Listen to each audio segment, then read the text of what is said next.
Good evening, welcome. Pam, would you please note it's 5:31. We're calling the meeting to order. We have, everyone is in attendance, Ms. Robles, Mr. Uxer, Ms. Solis, myself, Judge Haggerty, Ms. Nahida, and Dr. Graham.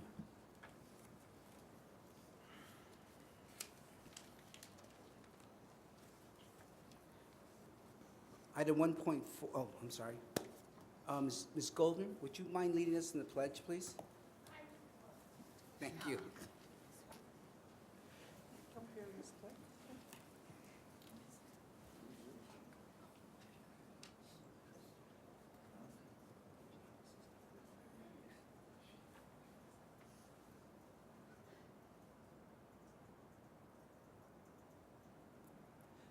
I pledge allegiance to the flag, one nation, United States of America, and to the republic for which it stands, one nation, under God, indivisible, with liberty and justice for all. Thank you very much.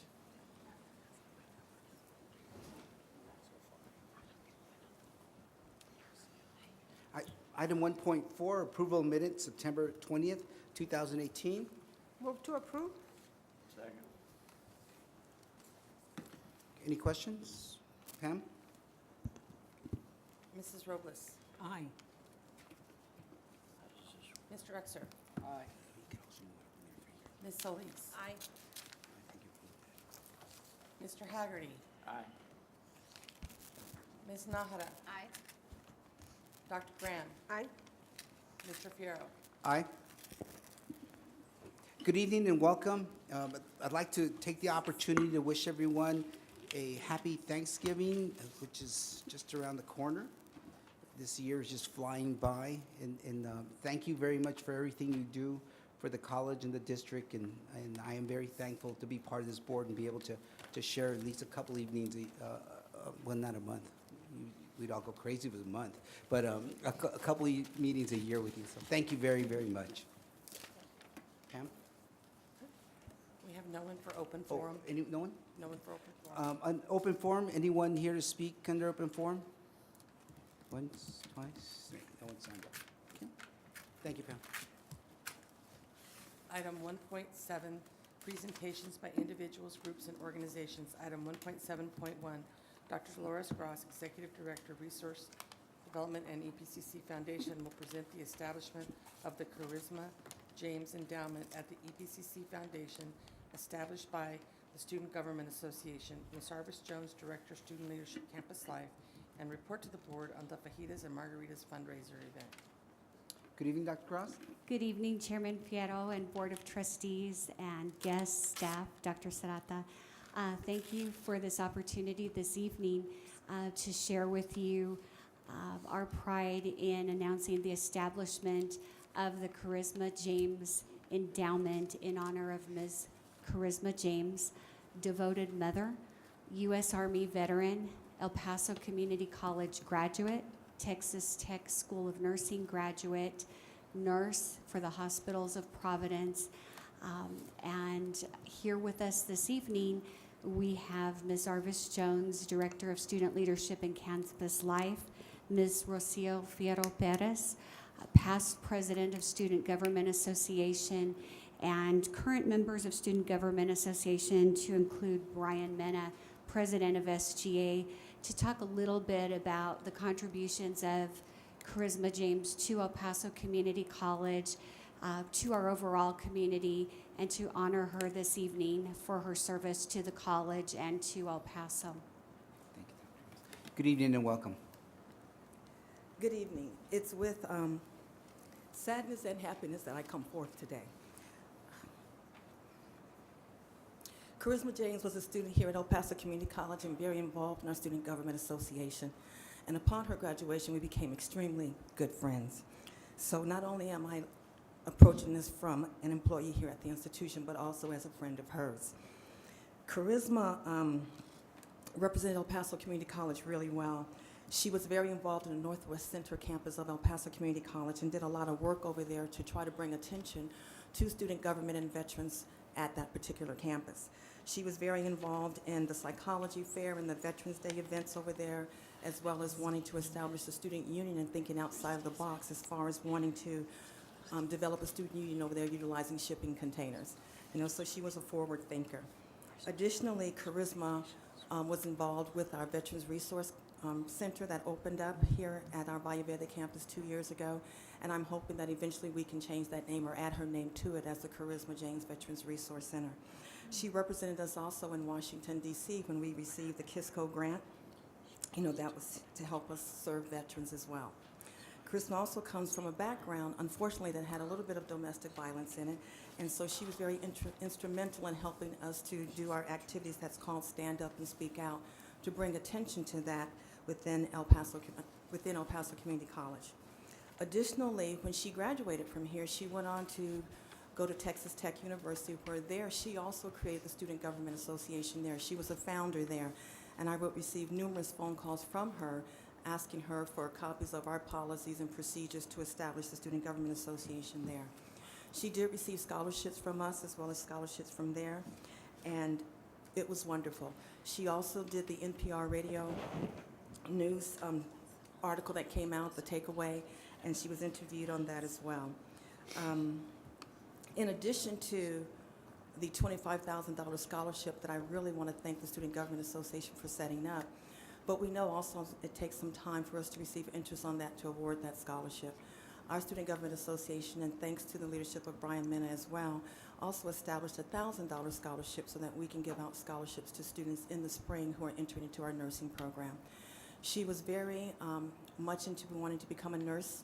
She worked really hard, and that is what she did. I was very fortunate to have a brunch with her the day before we lost her, and she was so happy as to where she was in life and very thrilled and saying, now, Ms. Jones, I am a nurse. I'm so happy I graduated from El Paso Community College and Texas Tech, and now I'm making the money I want to make now, and she was extremely happy. So thank you all for allowing us to establish the scholarship. Thank our Student Government Association as well, and I know some of them have a few words, and I'd like for you to listen to them as well.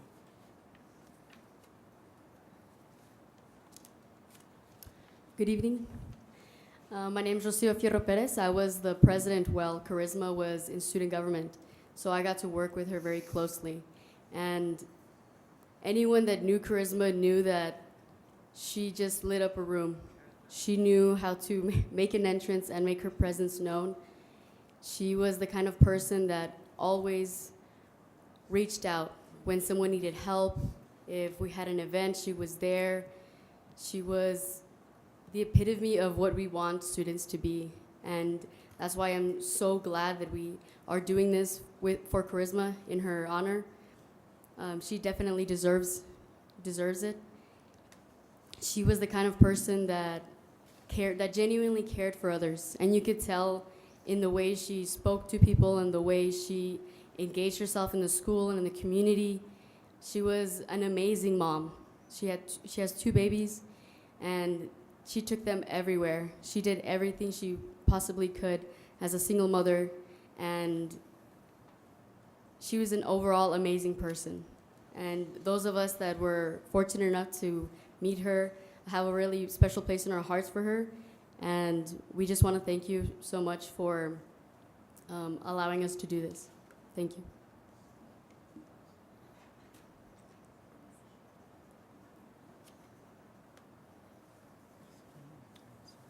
Hello, good evening. Good evening. Dr. Serrata, board members, hello everybody.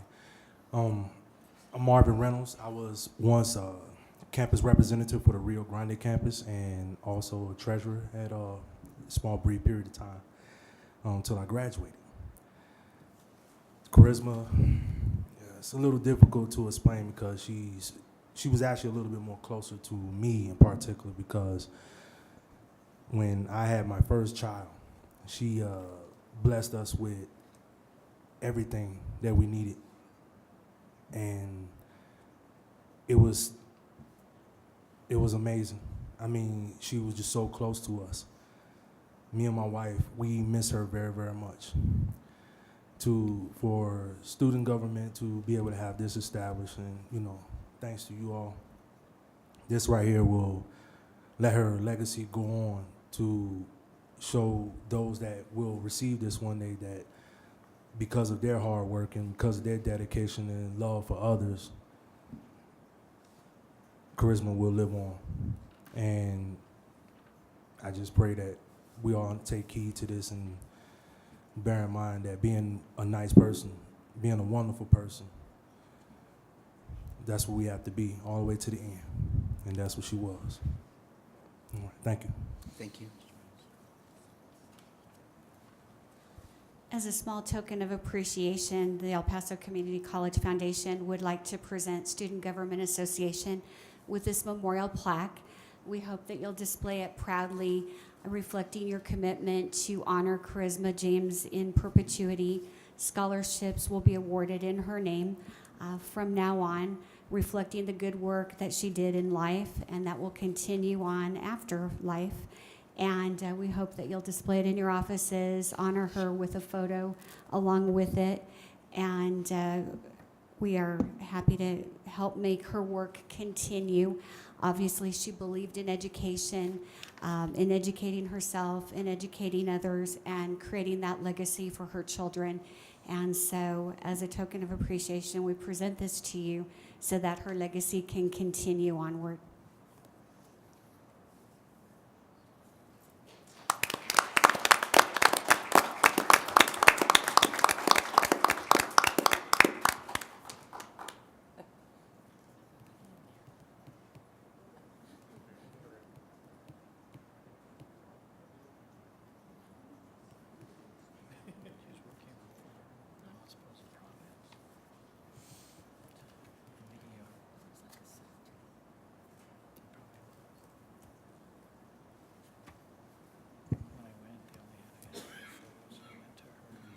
Thank you so very much, and thank you for keeping, for starting this, establishing the scholarship and keeping her memory alive and moving forward. Thank you very much to SGA. Just another brief update for the Board of Trustees and guests and staff. This fall's annual fundraiser for the EPCC Foundation, Fajitas and Margaritas for Scholarships, netted over $50,000. There were 27 event sponsors, 60-plus silent auction items, a guest artist, local, regional, state, and nationally acclaimed artist, Alberto Escamilla, 200-plus attendees, and this year's fundraiser netted more than $17,000 than last year's event. So we were happy to have $50,000 in scholarship funds raised at the event. Thank you to the Board of Trustees, Dr. Serrata, and those of you that attended.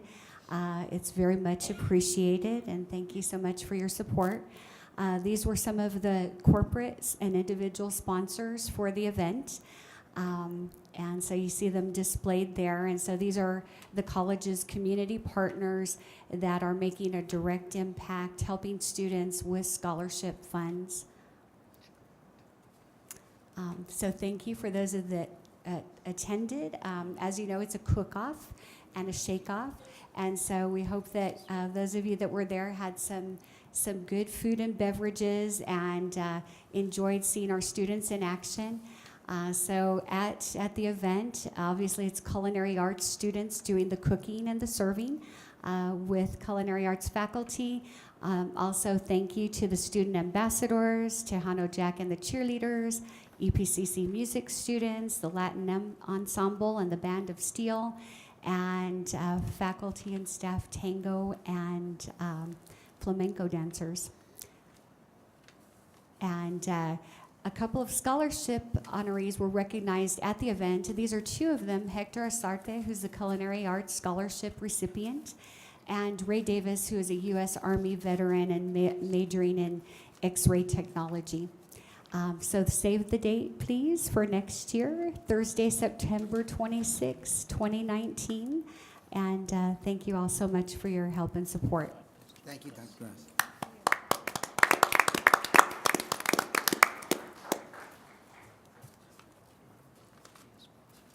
Item 1.7.2, Ms. Olga C. Chavez, Director, Diversity Programs and Chair of the Hispanic Heritage Committee, will present the highlights of the 2018 Hispanic Heritage Month events. Good evening, welcome. Thank you. Bringing my goodies here.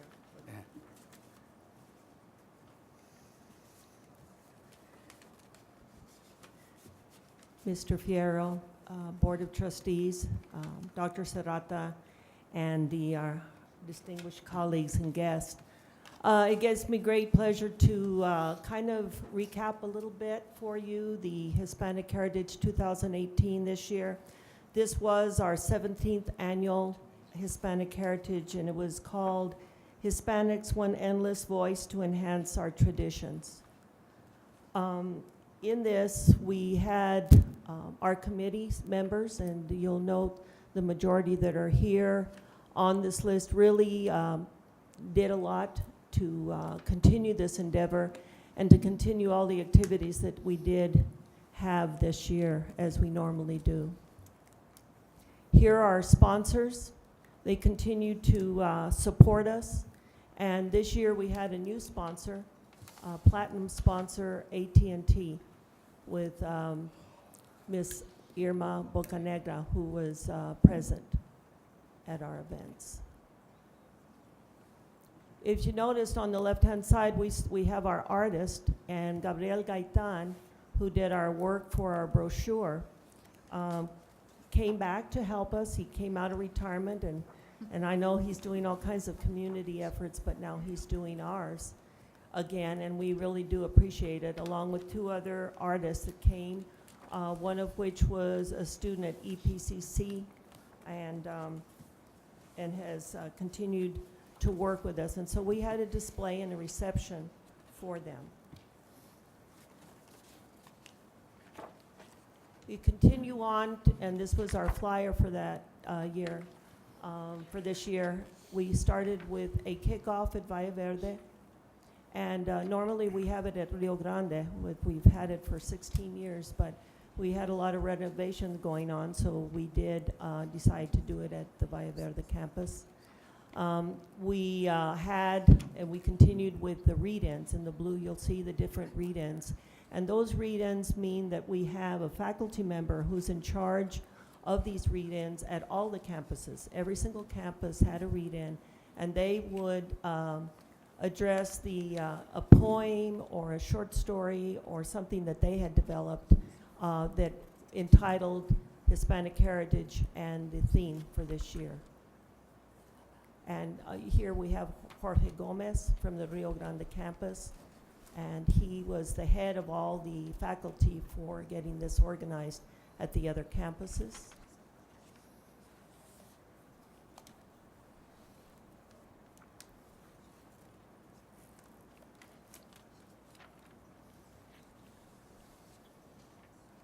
And so then we started, if I may, we did have another kickoff at Valle Verde. And then we continued on with our keynote speaker. He came to the Valle Verde campus and addressed the students, and we had a really nice event, and he was, I'll tell you a little bit about him on the next slides. But we enjoyed that day. Here's some of the committee members that came to take a photo before our event. He was very personable, very motivational, and we really appreciated him coming. He was the artist in the film Coco, and so he had animation all around him and was very personable.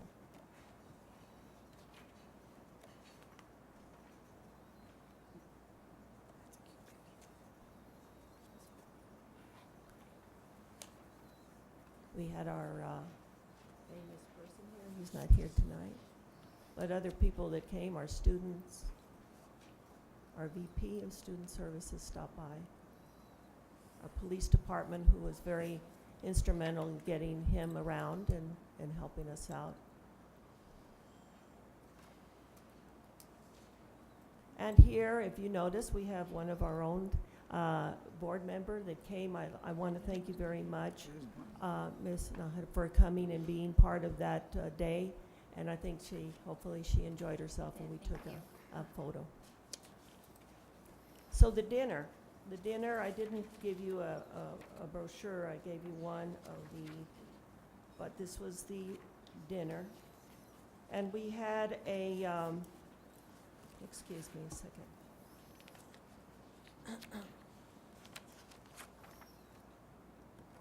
Introducing our keynote speaker, Lombardo Boyar.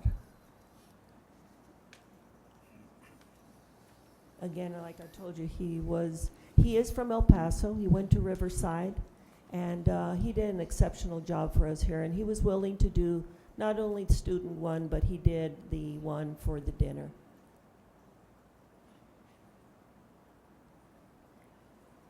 Here is Stephanie Valle. She's becoming popular here at El Paso Community College. She does an excellent job. And I know that she has worked on other activities, so she was very cordial in working with us. Here are our mentors for this year, for the 2018. It was Mr. Aldo Acosta, and he is part of Entrevisión, the weatherman. And he, again, had brought a lot of his team to our dinner and was very supportive. We have Judge Angie Juarez Barril, who not only heads her court, the 346, but she also is in charge of the Veterans Court. And last but not least, we had Cindy Ramos Davidson, CEO for Hispanic Chamber. We gave out 2 scholarships this year again. Very proud of that. We have 2, one of which is in the SGA that they're excellent, and I want to thank Ms. Rebecca Escamilla, Dr. Rebecca Escamilla, for heading that committee in selecting these 2 individuals, Pablo Manchado and Itzel Rodriguez Hernandez. We had our dancers, along with 2 people that of our faculty that also sang and gave us medleys, so our faculty is very talented. We had community people. On the right is Irma Bocanegra from AT&T. On the left is Sissy Lazarga from our city council, and her husband, Judge Lazarga. Here we were at the evening event where we gave them their award. Here we are as a group with our speaker. And here we are again, Ms. Nahara from. And last but not least, we had all our members there. I think that Ms. Belen couldn't make it that evening because of emergency, but we'd like to thank each board member for being there. I hope you enjoyed yourself that evening. And that concludes for Hispanic Heritage.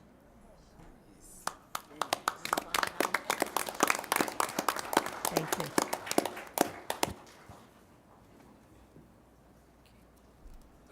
Item 1.7.3, Ms. Chavez will present the College District with the National 2018 Higher Education Excellence and Diversity HEAT Award for the 6th consecutive year.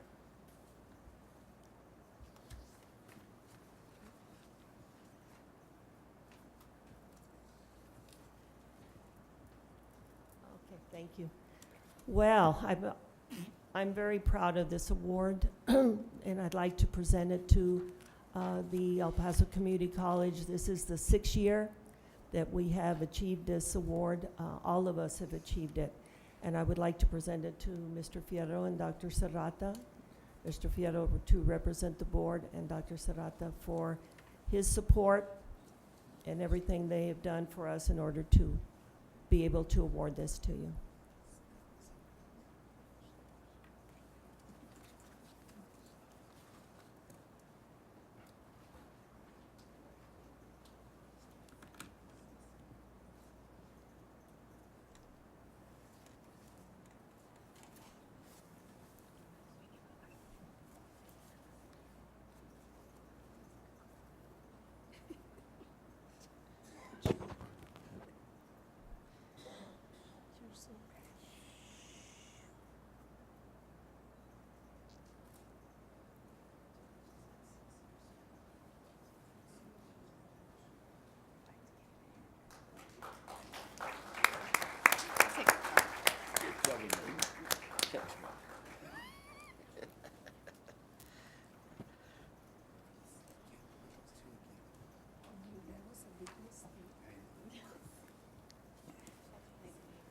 One more.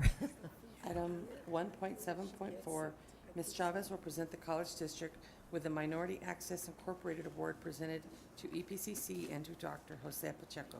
You've had a busy couple of weeks Well, there. we've been, well, we're bringing Christmas gifts early. Dr. Pacheco, could you please?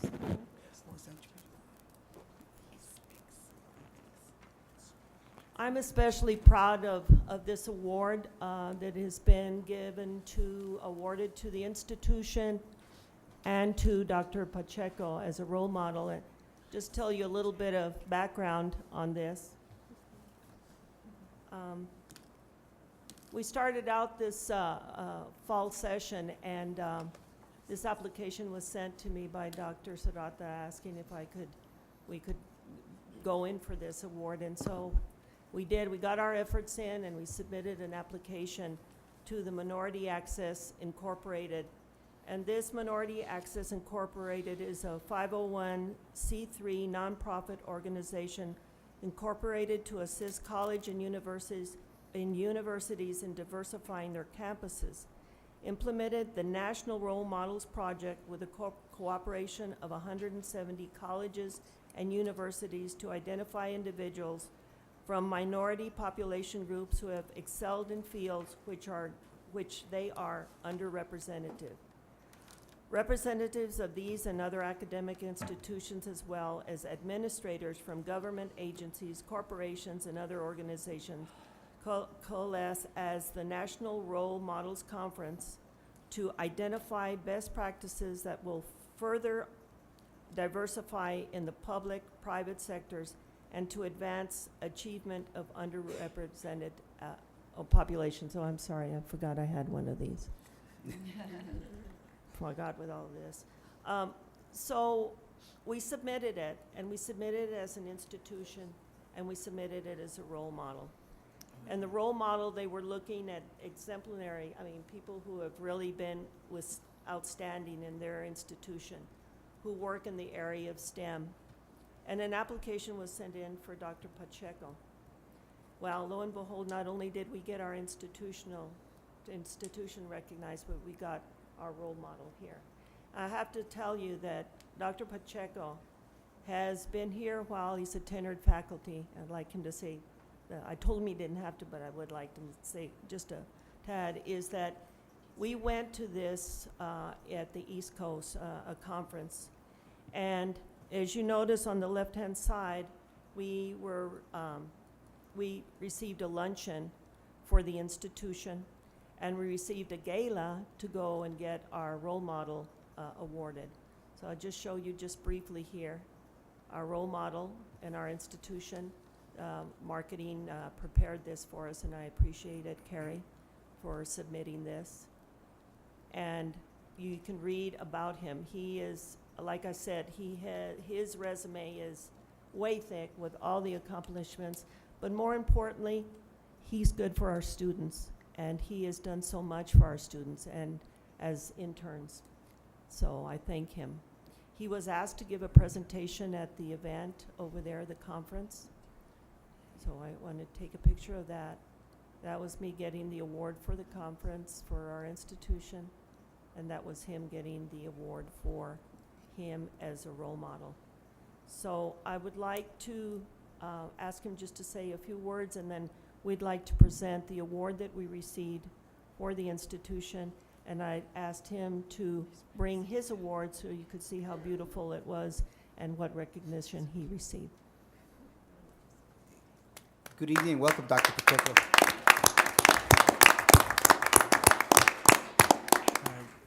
Good evening, Mr. Farrow. Good evening, members of the board. I want to say good evening to all administrators, faculty, and staff in the audience as well. It was really humbling to receive the award. I felt very honored to represent El Paso Community College at the Minority Institute National Conference. And been thinking about what to say, and just in case you asked me to say a few things. El Paso Community College is a place that allows faculty so many opportunities for personal and professional growth. I want to thank you for all the sweet things you said to me today. At the conference, I was asked to speak in front of students that were coming, And I was asked to talk about my journey into academia and to give them, pointers on how they could do it and to pursue, certain opportunities in the STEM disciplines. And one of the things I told them is that I pursued a job at El Paso Community College. This was something that I wanted so bad for many years, and that I felt fortunate to be tenured at the college. So when one wins an award, it's always a team effort, right? So I want to thank publicly Dr. Chavez for nominating me. Right, thank you so much. We had to work together on a pretty robust application, and when she gave me the news that we got it, I was just humbled and happy. There's other people in the audience that I'd like to thank publicly. My dean, Dean Tena, has always supported me in my endeavors. I wish that my colleagues from the biology department were here. The reason that I feel so humbled in being a role model is that I'm at a campus in a department where we get to do a lot of things to help students out. And the reason I pursued such, this job to be here at El Paso Community College was for that reason. I wanted to be a role model. I do feel very fortunate to be a member of the EPCC family. I want to thank VP Shaughnessy and her staff as well for supporting me and allowing me to attend the national conference, and Dr. Tena's staff for working with them in doing that as well.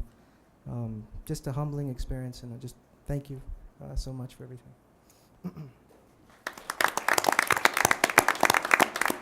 So what I can say, board members and everyone here, is that diversity and El Paso Community College certainly now is in the map. There are only 5 community colleges that were selected of all nationwide. So we feel humbled and thank you, Dr. Serrata and Ms. Shaughnessy as well. So if you don't mind coming and letting us show you this award. Would you mind if the whole board took a picture Oh, with you and Dr. Pacheco, that'd be please? wonderful. Thank Bernie, you. would you just get this?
Item 1.7.5, Warden S. Nicklin and representatives from the Federal Correctional Institution, Latuna, will present on the success of the pilot one-year certificate program in collaboration with EPCC. Good afternoon, board members. I'm Jaime Farias, of course, Associate Vice President of Workforce and Continuing Education. I have the pleasure of presenting a partnership with the Federal Correctional Institution, Latuna, that we've had since the 1980s. Starting in May of 2017, we started using a unique program, and it's my pleasure to bring Associate Warden Ms. Sandra Hijar and her members to talk about what we are doing there with La Tuna here on the ATC campus. Good evening, welcome. Thank you very much. Thank you, Dr. Farias. With me, board members, I have Sylvia Montoya, she's my supervisor of education, and Mr. Alberto Jaques, he's my reentry coordinator at FCI La Tuna. Thank you again for the invitation to be able to share something really exciting that I have been a part of for the last 3 years, trying to get it rolling. Just a little background on how this came to be. Back in late 2015, our previous warden, Warden Scott Willis, who had come to us from an independent camp in Yankton, South Dakota, thought of, well, why don't we try to explore a way to get our minimum security inmates to give them the opportunity to take classes at El Paso Community College. So when he brought this to our attention, and of course the attention of our leadership in the Bureau of Prisons, of course this was something, an out-of-the-box idea that for us that are very security-minded, it was very hard to swallow. But through a lot of research and meeting with El Paso Community College leadership, we were able to secure the courses here with the leadership here and with our leadership within the Bureau of Prisons, and more importantly, get the funding that we needed to be able to fund the 2 classes that we have going on. So fast forward, we were able to fund an HVAC course and a welding course for our minimum security inmates. So I wanted to give you a little background on the inmate population that is actually taking classes here at El Paso Community College. These are minimum security inmates that are housed in our satellite camp at FCI La Tuna. FCI La Tuna is a low security facility, and it has a minimum security camp adjacent to it. Now that minimum security camp does not have a fence around it. These are minimum security inmates that are eligible to be out in the community. But with that in mind, we still went through a very, very thorough screening process to be able to send those inmates that are going to be the most successful. Our screening process is extremely thorough. It involves all facets of whether it's psychology, our medical, our unit team, our reentry coordinator, and our education staff to be able to come up with the best candidates. So simultaneously, we also provided training to El Paso Community College leadership here, the instructors, Dr. Valerio, Dr. Farias, and fast forward to where we're at. We are graduating our very first class of inmates, and we are so excited. They will be graduating in December, and these were our HVAC inmates. We have an ongoing welding class right now that will be graduating next year. So not only I know that El Paso Community College is looking at this pilot program, but the leadership in the Bureau of Prisons is also looking at us to see how successful we are. So that is all going to tie in with future funding for future classes here through the college. So I'm going to turn it over to Ms. Montoya, who will give you a little bit of rundown on what she's been working on and just her observations since she got here. Good evening, Board of Directors, faculty, and guests. We're very, very excited. We're very honored to be here to talk about this partnership, like Ms. Yara said, that we've had with El Paso Community College since the late 1980s. The things that I have seen now with the inmates as they are coming back to our institutions, or when I'm making my rounds at the college, is the inmates are walking taller. The inmates are smiling a lot more. It is not just a course programming that they're taking, it's actually a life-changing event for them, because when this program first started, one of their skepticisms was, how are we going to be received by the faculty? How are we going to be received by other students? You know, we're going to be the students with the X on them. But Dr. Valerio has created the most fantastic atmosphere for our inmates. Our inmates feel very welcome at the college.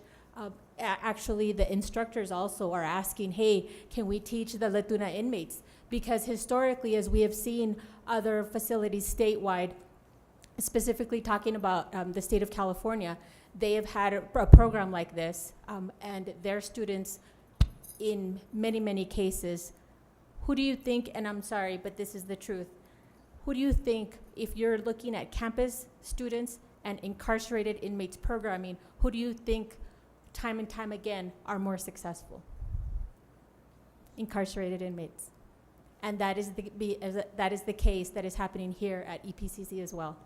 I mean, we are so honored and we're so grateful for this opportunity for you all to help us in this endeavor. We know through statistics that recidivism is reduced greatly by higher education. It creates better lives and ultimately creates better communities for both you and I, wherever we may go. So thank you. We appreciate your help. And again, thank you to Dr. Valerio for helping us transition with this program. Just before I turn it over to Mr. Hopkins, we had some of our inmate students write us letters of what they felt this program has, what doors this program's going to open for them, what they've gained from this. And I just want to read you a couple comments. One inmate student says, it opened a door for me when I returned to society to find employment and become a productive member of society. Another of our inmates says, now I start seeing things different in a way of going out to the college. Being incarcerated for almost 8 years made me think all the kinds of things and how it would be viewed by instructors, coordinators, and the college. I think I am now ready to support my family. I can get me a job and provide for myself and my family. I am very, very grateful. It's a chance to do something in life when we get out of prison and start all over again.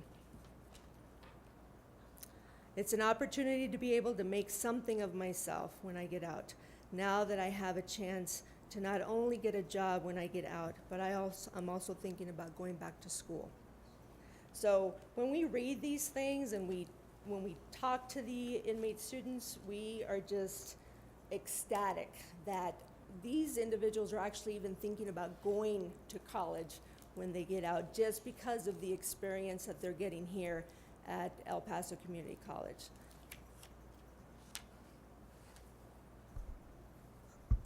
Hello, good evening, everyone. My name is Al Huckis. I'm the reentry coordinator for FCI Latuna. And a few things that I'd like to share to show the big picture that is even greater than us here is the fact when I'm asked to speak and I talk a little bit about the term reentry, I share, according to the U.S. Department of Justice, and many don't realize this, I know I didn't at first, 95% of all that are incarcerated will be released. Whether their sentence was 3, 5, 8 years or so on, they're coming out. They're not life sentences. And so even during the time that they're serving, that they're in a state prison, a federal prison, or so on, it affects everyone. It affects their families, the children, the spouse, the moms. We see this every weekend when we have visitations. You can't help it regardless of political affiliation. You see the struggle. So we ask ourselves, what do we do? What do we do about it? How can we get involved? Because their families, their children, they go to school with our children. The wives, the moms, they do what they can. We've seen it. They move across the country following them from one institution to another. And they're out there. They're going to be with us. They shop at Walmart. They go to Walgreens with us. They get a cold just like we do. So if they're going to come out If 95% of all those that are incarcerated will come out, what can we do to make sure there's not another victim, another crime? What can we do?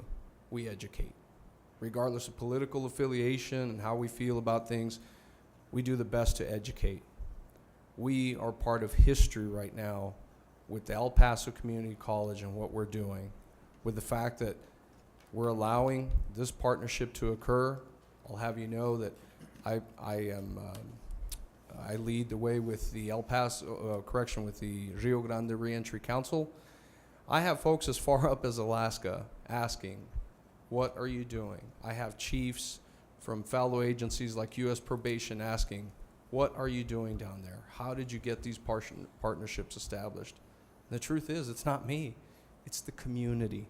It's the community that's willing to come together to make a difference. It's the community that knows that education is the key. And El Paso Community College is leading the way, not just here, but in the nation. What we are doing is historic, and I'm very proud to be a part of that. Thank you to all. Thank you very much. Dr. Surata, if at all possible, can we ask the warden and her team to come back 8 months from now, a year from now, to give us an update on the progress and what data they've been able to accumulate in that time? Absolutely. We'll work with Dr. Farias and Dr. Valerio on that as well.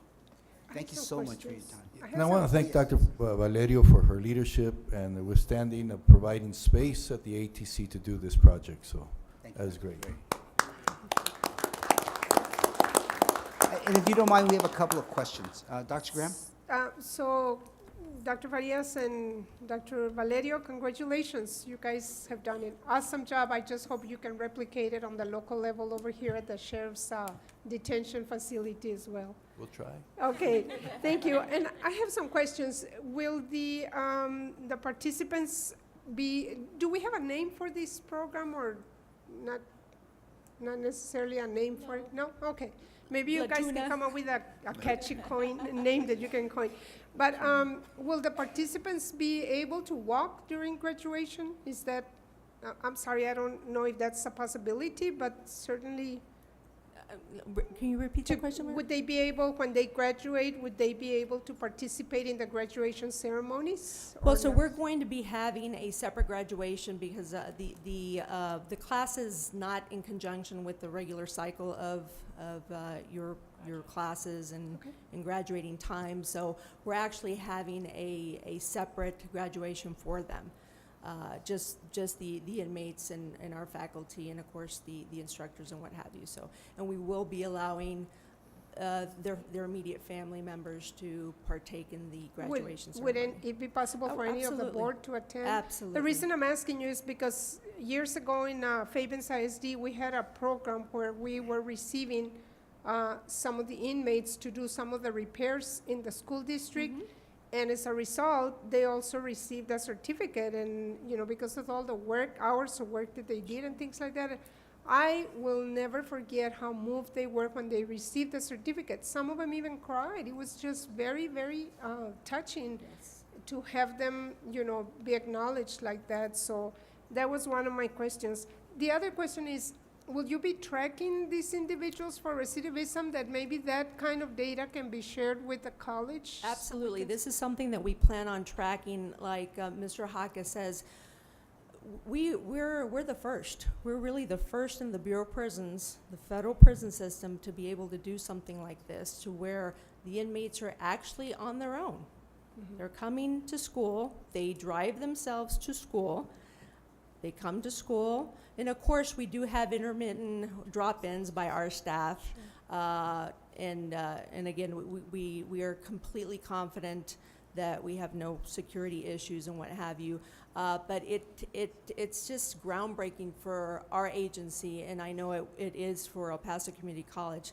So yes, we are going to be tracking this because this is just going to be a long line of data for us to prove to our agency that this can be done, and it will be a success. And of course, that's going to be able to help us with future funding. So yes, it's something that we're definitely going to be tracking.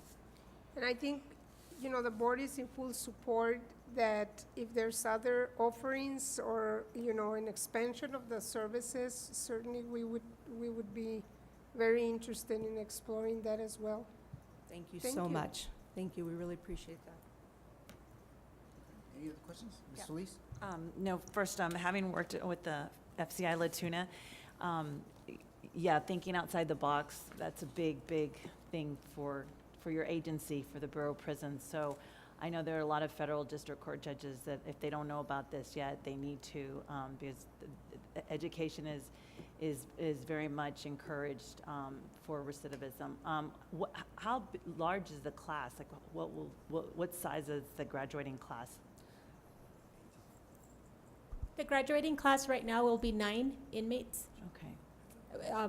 There's 9 in one class and 9 in the other class. Sure. So together there'll be 18 graduates. Right. Well, I just, applaud you and congratulate you for thinking outside the box and We equally and applaud you fulfilling a need guys. that is very needed here, and you are making a difference. So thank you. I can only imagine the faces of the people when this idea first came up, like actually No, inmates she are gonna described be it. The at- warden just. I know. Yes. You know, that novel idea of inmates actually coming to the school to program. I mean, it's very different when the instructors come to our institutions, Exactly. but they're getting a greater view of what it is to reintegrate themselves back into society because they are driving themselves to school. They are having interaction with the instructors. They are having interactions with administration. They are, going outside to have their lunch or whatever. Mm-hmm. They are on a day-to-day basis. They're having interactions with people, and that to us is great. I mean, we've talked to several of the instructors, and like I said before, the instructors are equally excited. Before, there was a lot of skepticism. We can understand. I mean, we work there. We understand there was going to be skepticism, but the instructors themselves are asking, hey, can I get a group of Latuna inmates to teach? Because, I've heard from X, Y, or Z that, they're really good students, and they are. When we do our rounds, the inmates are programming. They're actually asking for extra lab hours, and we're like, no, there's another class coming in after you guys. Right, So right. they are very, very excited. I'm very proud to say they will all be graduating with A's. Fantastic. Well, thank you. Are they all male? Yes, Yes, it is, it's a FCI Latuna is male. a male facility, Yeah. all male facility. I didn't know that. Right, and federal only. So, Yes. Females don't commit crime. well, that's not true, but. Any other questions? Thank you so much. We look forward to seeing you again and hearing more about the success. Again, we cannot stress. Thank you guys very much. We really do appreciate your support. Thank you, Dr. Farias.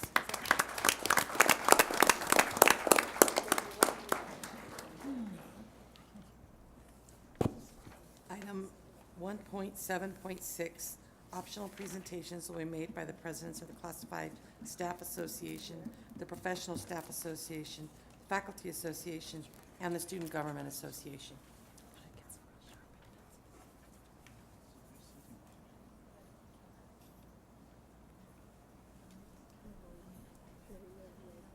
Good evening. Welcome again. Good evening. It's good to be here. That was very impressive, by the way. So, good afternoon, board members, President Serrata.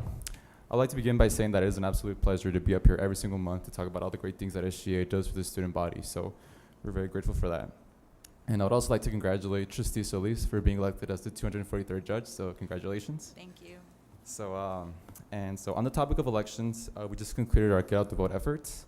To summarize, we registered 250 students to vote. We organized debates for candidates running for office, and we incorporated voter registration into new student orientation for the next election cycle. So we think that it is absolutely important to keep our students civically engaged because that's how we have a healthy democracy and a healthy society. So we're very proud to have done that. And so student engagement is one thing that we focus on the most because if our students are engaged, then they have a better sense of pride, and which of course helps with retention. So we're very proud to have that as our focus. And so last weekend we held our annual Leader B1 conference, which is an annual conference that we have where hundreds of students come for 2 days to talk about networking, to polish their leadership skills. So we had that last weekend and it was a pretty good turnout. And so 2 weeks ago we hosted our disability awareness event at the Valle Verde campus to provide our disabled students resources and activities. We had wheelchair basketball and we hosted Project Amistad, the Valar Center for Independent Living, the CSD, and other organizations that work with the disabled. So Gabby is a student in a wheelchair, and she just happened to pass by our wheelchair basketball demo. And so she went up to the wheelchair basketball team because she had never seen anything like it before. And not only does she play basketball, but now she's also part of their basketball team. So stories like these is why we do the things that we do. If we can impact the life of just one student, then we've done our job. So we were very happy to hear Gabby's story. On November 27th, we are hosting an event on women's issues to bring awareness to subjects like women's rights, access to safe and legal abortion, resources for sexual assault victims, and reproductive health. This event is called Women Stay Woke, and it will be held at the Valle Verde campus. The American Civil Liberties Union, the Borderland Rainbow Center, West Fund, the Center Against Sexual and Family Violence, Project Vita, and Deeds Not Words will be in attendance. On November 30th, we are hosting our Southwest Conservation Project at the Rio Grande campus, where local and regional organizations are going to come and talk about what they're doing to preserve and conserve the environment in the Southwest region.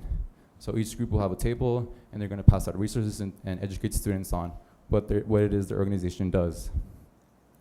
And so, so we call these special projects, and we are taking on 4 or 5 this semester as an effort to educate and engage the student body. So we're very happy to be doing these special projects. And so another project we are especially proud of is the Tejano Food Pantry. Our pantry opened in 2017, and since the day it opened, it has been maintained mostly through donations with the occasional grocery shopping here and there. A couple of weeks ago, the STEM Club donated 621 items to the food pantry. And just today, the Biology Club donated even more items. So our food pantry is growing more and more as time passes by. But I would also like to mention that our food pantry is crammed in our student government office. So about 2 weeks ago, me and President Serrata met with the Food Insecurity Task Force to discuss the issues of students going hungry on campus. I think if we're going to have a serious conversation on food insecurity, we must consider giving the food pantry its own room so it can grow, so we can have a freezer, and we can have fresh produce and meat. Another way we advocate for the student body is by ensuring that college procedures are in the students' best interests. One college procedure that I mentioned time and time again is College Procedure 410-710, student travel. I've expressed our views at every single board meeting. We submitted remarks for the most recent revisions. And we also requested to meet with Mr. Ruben Gallardo, the Director of Purchasing. So Mr. Gallardo apparently has an influential voice in this discussion, which is why we requested to meet with him. But he declined to meet with us because he feels that it is not his place to meet with students. So my question is, how are students not being informed face-to-face on an issue that primarily affects students? So the answer is simple. According to an article, student leadership is viewed by administrators as, quote, transitory, short-sighted, and emotional, end quote. And we understand this reality, but I think we deserve to at least have a seat at the table. So we request, once again, to meet with Mr. Gallardo, not to complain or whine, but to simply understand the logic behind this policy. So we just want to have a seat at the table. And so lastly, another policy that we have been advocating for the past 6 years or so is College Procedure 2112, College Smoking Regulations. From conducting surveys to meeting with the faculty senate, we've done it all. And quite frankly, we just keep going in circles. SGA advocates for EPCC to become a smoke-free institution because it's something that, because a clean college environment is something that we can all enjoy. We're not asking for anything outrageous. We're just asking for a sensible mainstream solution that other colleges have adopted. We just simply want for our students to have clean air. And so, and although we as students come and go, what we advocate for is consistent. For the past 6 years, we have been consistent on this issue, and I think it is time we move forward. Restaurants have done it, hospitals have done it, and I think it's time an institution with high school students roaming around does it as well. So SGA works hard.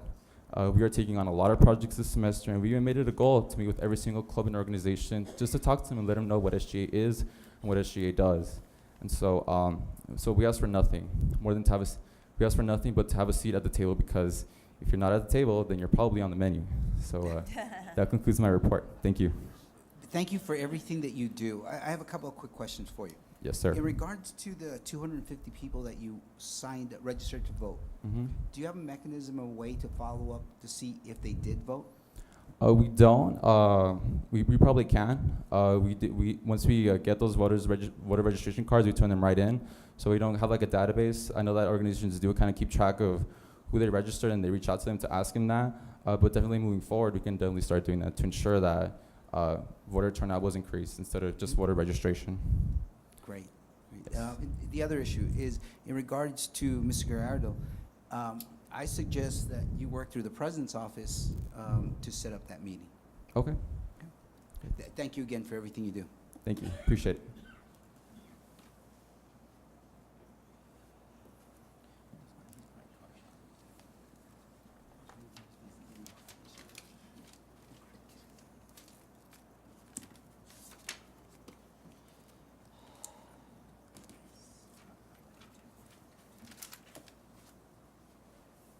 Good evening, welcome.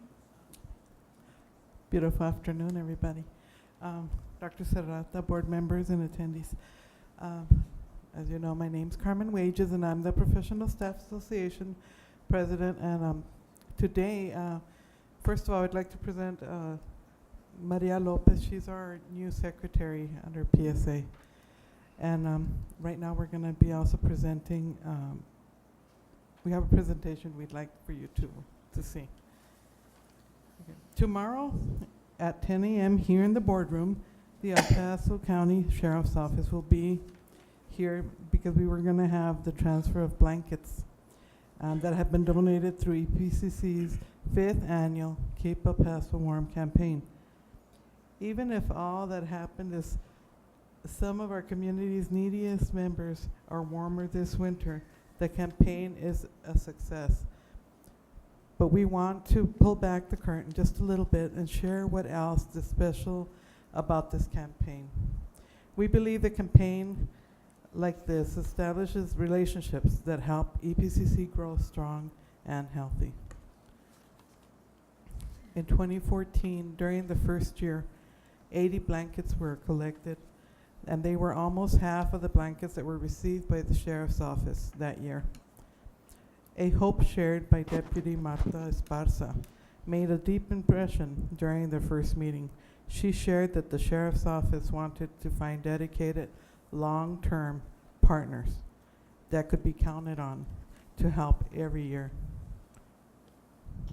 In times of great need, at EPCC, our EPCC police will rely on other law enforcement agencies such as the Sheriff's Office to help with a crisis, be it natural disaster or a man-made catastrophe.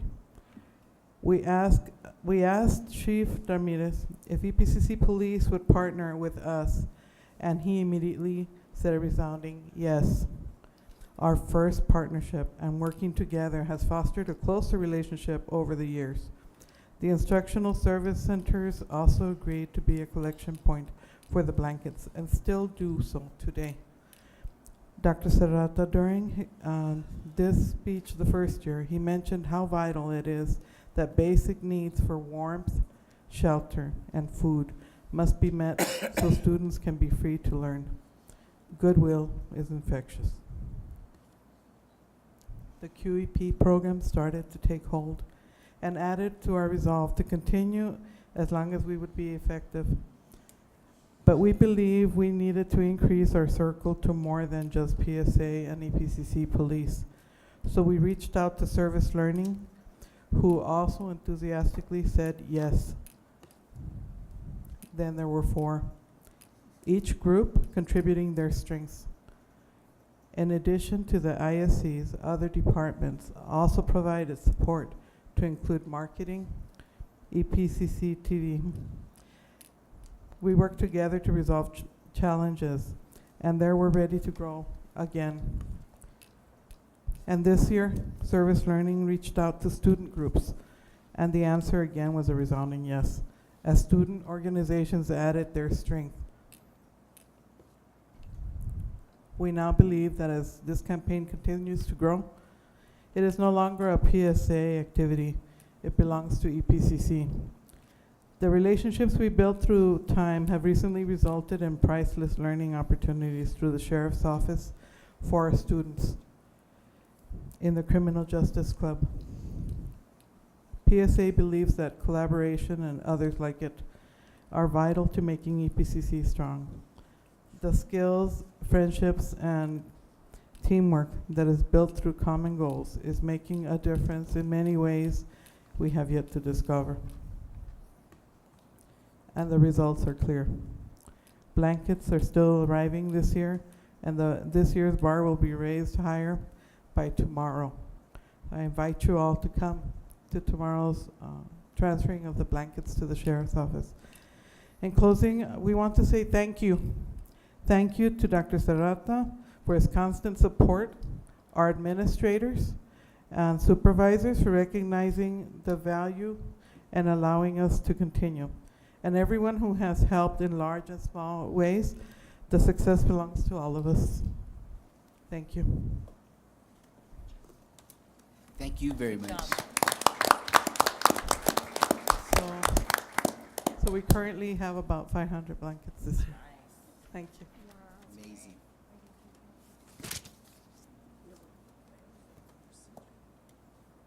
Good evening, Ms. Bell. Good evening. Happy Thanksgiving.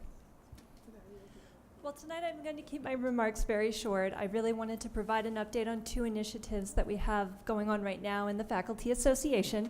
And I want to start by saying thank you to Mr. Uxer and Dr. Serrata for starting a conversation on student food insecurity, because it really sparked a lot of ideas and brainstorming within the Faculty Association to have conversations about where student quality of life intersects with student success. And two of the outputs of those conversations are we have a committee that's looking into the potential for us to have some kind of support for student mental health services. We've come to recognize how many of our students live with anxiety, depression, as well as other conditions. And we understand that we need to not deputize everyone to open their offices and become Freud, but we also want to make sure that we do in some way provide support and access to resources in any way that we can. So we have teams that are currently looking at trying to study best practices across the state so we can understand what other colleges, such as our own, have been doing and what they've been able to provide successfully and legally to students, to see if we could then also offer those sorts of services to our students as well. The second area I spoke about a few months ago, and that is the return of playgrounds. We very much would like to see a place for our students who have children to be able to bring their children with them. We love our student government. We love the spaces they've created for our more traditional students, but we also understand that many students with children probably are going to need a place for their kids to run around and play. And right now, today on campus, I saw several students who brought their children with them because our K-12 partners are not in session. So we have children who are sitting in hallways and coloring, and our libraries have been fantastic in trying to be an assistant in this particular process and problem. But if we had playgrounds, we wouldn't need to provide supervision as an institution. We could just provide a place for students to supervise their own children while they got on the Wi-Fi, met with their teams, or were able to do their homework while their children were on campus. And we think it is a win for the institution every chance we get to bring students into the institution and say, you can find your home here. So we have a team that's continuing to explore that option, and we look forward to being able to give you a report and update on what we find and what we propose in the future. So have a very, very nice evening, and again, have a warm and happy Thanksgiving. Thank you very much. Happy Thanksgiving.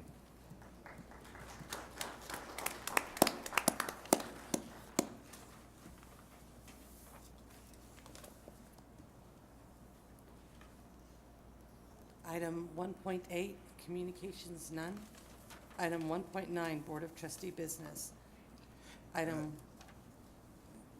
Motion to move item 1.9 and 1.2 to executive. both of them, 1.9.1 and 1.9. Yes, please. Is there a second? Yes, second. Second, okay. Can you read them now, ma'am? Thank you. Item 1.9.1, in addition to the items included in the November 15th, 2018 public posting of the regular meeting of the Board of Trustees, the board will also deliberate on the resolution of Calderon versus El Paso Community College pending in the 448 District Court of El Paso County, Texas, cause number 2014-DCV-3025. Item 1.9.2, the Board of Trustees will consider and deliberate on potential contracting for outside legal services. And I'll be calling the vote for moving this to executive session. Mrs. Robles. Aye. Mr. Uxer. Aye. Ms. Solis. Aye. Mr. Haggerty. Aye. Ms. Nahara. Aye. Dr. Graham. Aye. Mr. Fierro. Aye. Item 1.10, Board Reports. Item 1.10.1, Treasurer's Report, August 31st, 2018, September 30th, 2018. No action is necessary. Item 1.10.2, President's Report. Item 1.10.2.1, Dr. William Serrata will update the Board of Trustees and audience on recent events that have transpired at the college.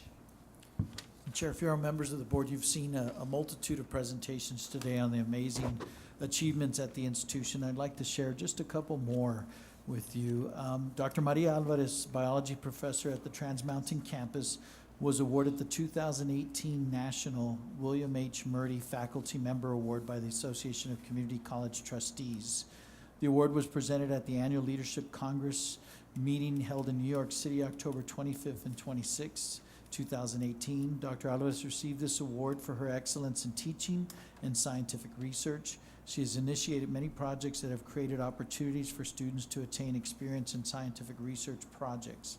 Every year, the ACCT recognizes community college faculty members from across the nation for their outstanding leadership. Congratulations to Dr. Maria Alvarez. She will be with us next month so that we can formally recognize her, but I did want to include it in my report. She's done amazing work. And I also want to thank Ms. Associate Vice President Carrie Moe for writing a very successful application highlighting Dr. Alvarez's achievements. Congratulations to the El Paso Community College men's and women's cross-country and half-marathon teams. The cross-country teams dominated regionals on October the 27th, 2018 in Ranger, Texas, winning both the men's and women's championships. This is the 6th year in a row the women have won the regional championship title. Gideon Shiplak and Evelyn Kamboy came in first place in the men's and women's events. On November 10th, the EPCC women came in second place in the NGCAA National Championships in Garden City, Kansas. Evelyn finished first, and Francisca Jabor finished fifth and were named first-team All-Americans. Felicia Caputo was named third-team All-American.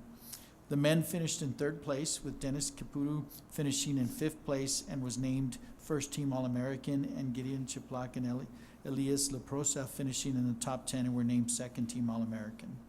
This past weekend, the half-marathon teams traveled to Orange Beach, Alabama, and competed in the NGCAA National Championships. Both men's and women's team won the national title.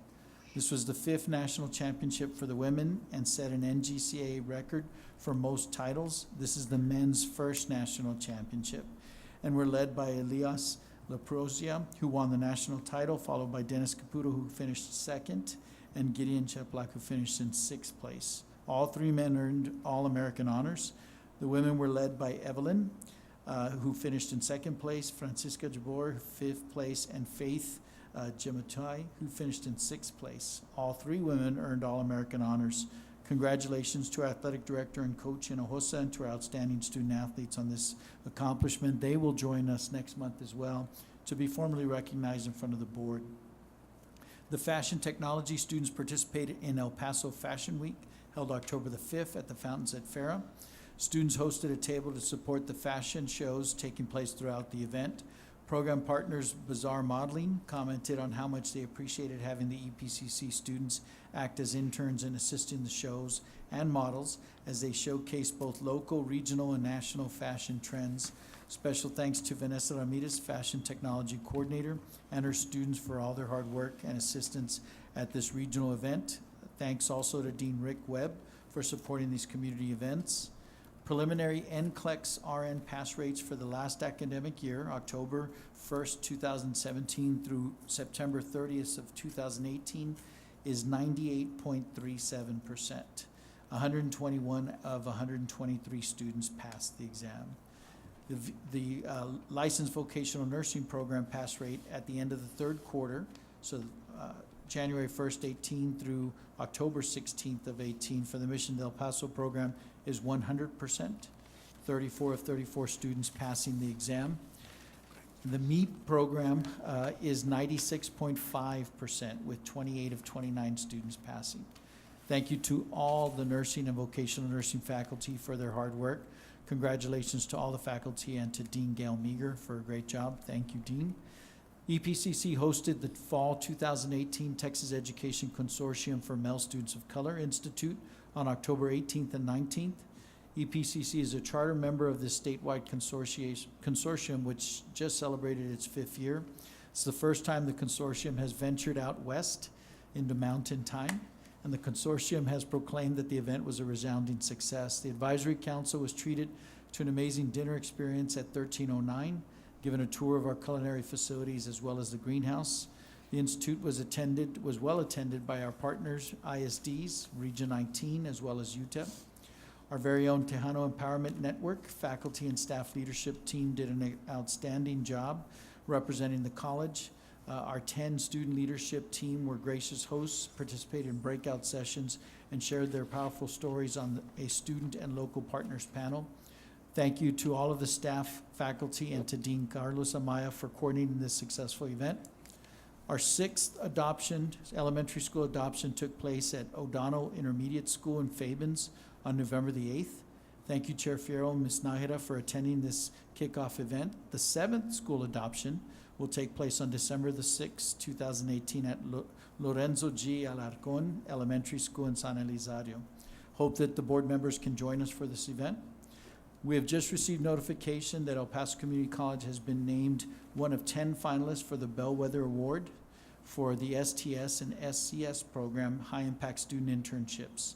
The college will be recognized at the Community College Futures Assembly in February 2019, where the winner will be announced. Congratulations to Dean Rick Webb on this great news.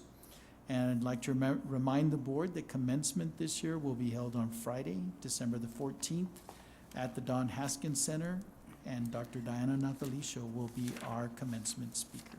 That concludes my report, Chair. Thank you so much, Dr. Serrata. I do believe that Coach Hinojosa was named the regional men's coach of the year and the regional women's coach of the year. I'm sure he'll bring that to our attention when it shows up next month. We will make sure that we honor him next month appropriately along with his student athletes. Thank you again, Dr. Serrata. Item 1.11, consent docket. This includes items 3.2 and 8.1. Move to approve. Second. Questions? Pam? Mrs. Robles. Aye. Mr. Uxer. Aye. Ms. Solis. Aye. Mr. Haggerty. Aye. Ms. Nájera. Aye. Dr. Graham. Aye. Mr. Fierro. Aye. Item 2.0, administration, none. Item 3.1, full-time institutionally funded actions. Move to approve. Second.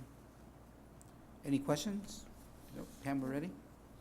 Mrs. Robles. Aye. Mr. Uxer. Aye. Ms. Solis. Aye. Mr. Haggerty. Aye. Ms. Nájera. Aye. Dr. Graham. Aye. Mr. Fierro. Aye. Item 3.2, full-time externally funded actions that was approved on the consent docket. Item 3.3, information items, no action is required. Item 4.0, financial services, there are none. Item 5.0, physical facilities. Item 5.1, consideration and deliberation on the approval of the selection award of architectural firms for design services of upcoming district-wide construction projects with an overall cost limitation not to exceed $1 million. Move to approve. Second. Questions? Yes. Dr. Graham? I guess it's for Mr. Gallardo.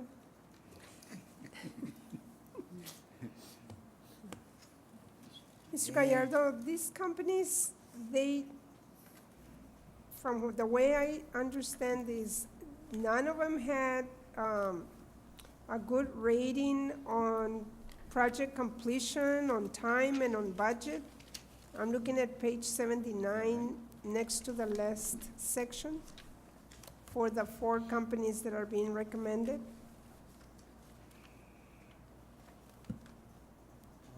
Project completion, I'm on page 79, project history, including types of projects. Yes, ma'am. That none of the projects were completed on time and on budget? Is that, am I reading that correctly, or am I misreading that?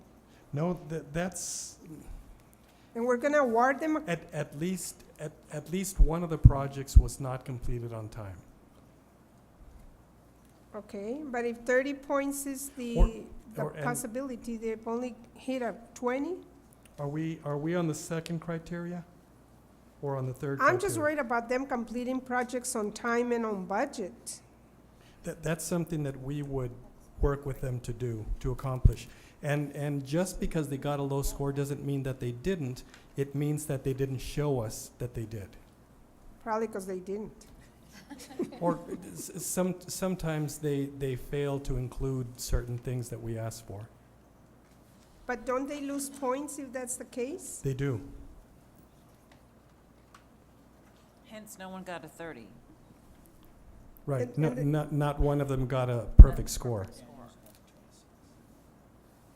And then on the previous page, you know, there's also, I have a concern with workers' comp and professional liability issues, you know, and you might be right that they just didn't provide it, but you would think that if they really want the contracts, they would provide that information. Yes, ma'am. Yes, ma'am. Okay, We, thank you. we ask for many items with every request for qualifications, and oftentimes they supply 99% of them, but not all of them. Okay. Thank you, sir. Yes, ma'am. Ms. Solis? So just a, sorry, Mr. Carrera, just as a follow-up then, say we were to award one of the companies that did not provide workers' compensation or professional liability documentation, is that something that when we enter into a contract with them? Absolutely. Okay, so that's just, Absolutely. We would procure the insurance before, evidence of insurance before we entered into any contract. okay, good. Yep. All right, Yes, thanks. ma'am. Any other questions? Pam? Mrs. Robles. Aye. Mr. Uxer. Aye. Ms. Solis. Aye. Mr. Haggerty. Aye. Ms. Naheda. Aye. Dr. Graham. No, Mr. Fierro. Aye. Item 6.1, consideration and deliberation on the approval of the new Associate of Applied Science and Diesel Technology academic program in the amount of $274,254. move to approve? Second. Questions? Pam? Mrs. Robles. Aye. Mr. Uxer. Aye. Ms. Solis. Aye. Mr. Haggerty. Aye. Ms. Naheda. Aye. Dr. Graham. Aye. Mr. Fierro. Aye. Item 6.2, consideration and deliberation on the approval of an emergency medical services agreement with the Ysleta Independent School District, YISD, Move to approve? to teach EMSP courses to Ysleta High School students in the amount of $58,774. Second. I was ready to vote on the motion. Any other questions?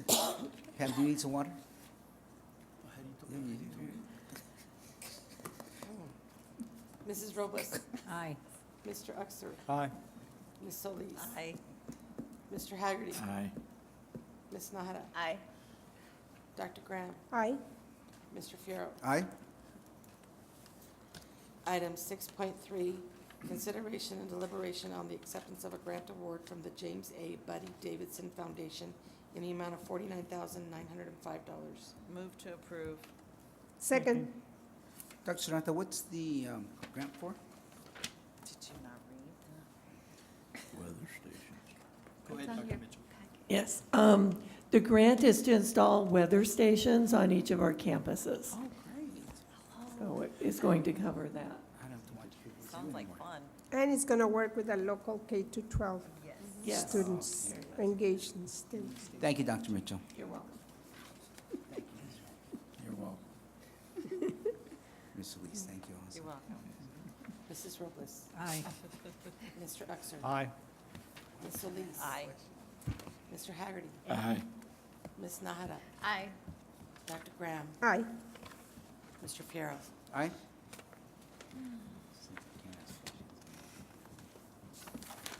Item 6.4, consideration and deliberation on the approval to adopt the use of the Complio tracking system through American Data Bank LLC. Move to approve? Second. I have a question. I'm sorry, Dr. Graham.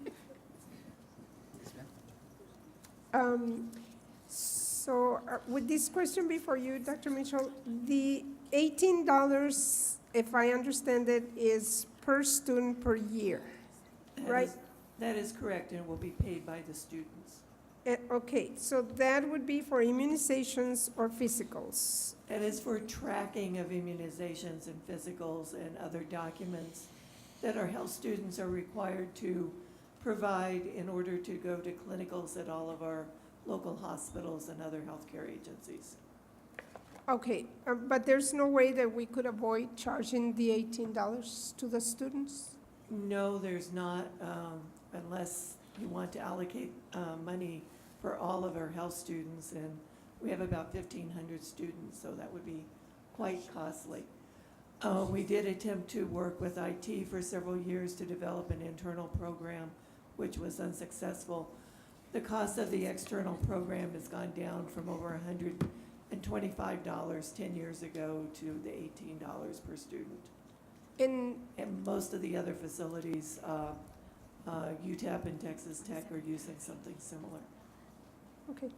And is that just good for 1 year? Do they pay it every year, or do they just pay it one time and they're done? It's once a year, and they have the option to continue even after they graduate, so they can continue to track their healthcare status. And they get warning notices when it's time to expire, so they don't expire on anything. Okay, thank you, ma'am. Pam, we're ready. Mrs. Robles. Aye. Mr. Uxer. Aye. Ms. Solis. Aye. Mr. Haggerty. Aye. Ms. Nahara. Aye. Dr. Graham. Aye. Mr. Fierro. Aye. Item 7.1, consideration and deliberation on the approval of continuing education tuition rates for new courses.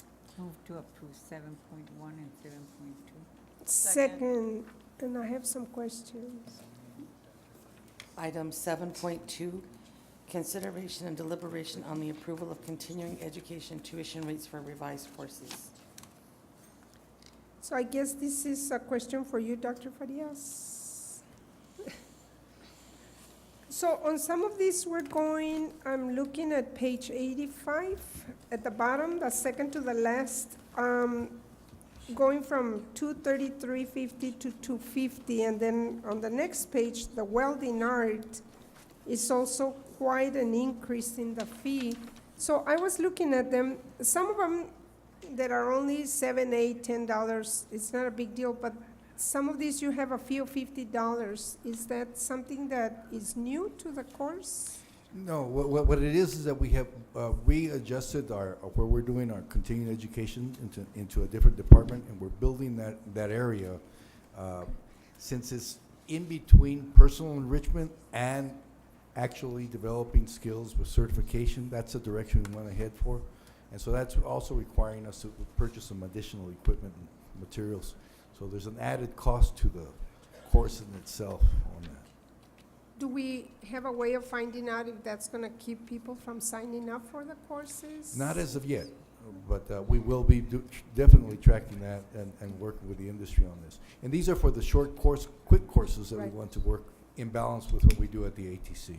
So on page 87, the root cause analysis and corrective action, TWC grant with Technimark, that one, I'm not sure why we have it on there, because it's 404 going to 404, so there's no, or is there an increase there? Right, I think it just got on there because of the fact that we're working with the skills development grant monies, and it became more of a long-term Just for the course. record? Yes. Okay, and then the last question on page 91, on the customs broker license preparation course 1 and 2, the difference is going to be $180. Is that how much the textbook is costing, or are we adding a little bit more to that? That I cannot tell you exactly why if it would be a textbook. What has happened is that we were not doing customs broker training for a while. Oh. And so we initiated it again this year because I thought that it was more important to bring that up again. There's a vital need in this area to get individuals educated on international crossings. Okay, so It is possible that that's how much the materials are gonna cost? I'm almost sure it is. Wait a Okay. minute. Okay, thank you. Thank you, sir. That's it. Thank you, Dr. Graham. We're ready, Pam? Mrs. Robles. Aye. Mr. Uxer. Aye. Ms. Solis. Aye. Mr. Haggerty. Aye. Ms. Nahara. Aye. Dr. Graham. Aye. Mr. Fierro. Aye. Would you like to go into executive session? Yes, and I'd like to invite Ms. Shaughnessy and Mr. Gallardo. Anybody else? We are going to do unfinished business when we get back. You want to do it? We can do it now. if you like. Okay. Yes, Ruben? 9.0. Unfinished Yeah, go business. ahead and The Board of Trustees may conduct No. an executive. Pam, would you do 9.0 first, unfinished Oh. business? Item 9.0, unfinished business. Now, I have a question. I'm not sure where this should be brought up. I appreciate the comments from the Student Government Association and others about the food pantry. One thing I'm concerned about, as their activities grow, I want to make sure that their legal status is well-defined to protect them, to protect the university, protect the staff. So let's make sure that they have all the legal status well taken care of. Yes, Not sir. only defined, but let's make sure everybody's covered. We will follow up, Mr. Uxer. Thank you. Thank you, Mr. Uxer. Pam, executive? The Board of Trustees may conduct an executive or closed session pursuant to Chapter 551 of the Texas Government Code for one or more of the following reasons: consultation with its attorneys to seek or receive legal advice or consultation regarding pending or contemplated litigation, or for any purpose authorized by law, discussion about the value or transfer of real property, discussion about a prospective gift or donation, consideration of specific personnel matters, discussion about security, personnel or devices, or discussion of certain economic development matters. The board may also announce that it will go into executive session on any item listed on this agenda if the subject matter is permitted for a closed session by provisions of Chapter 551 of the Texas Government Code. Any vote regarding these items shall be taken in open session.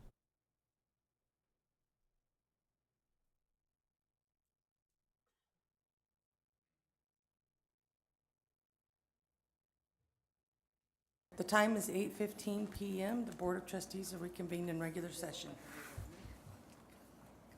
Pam, can you please read item 1.9.1?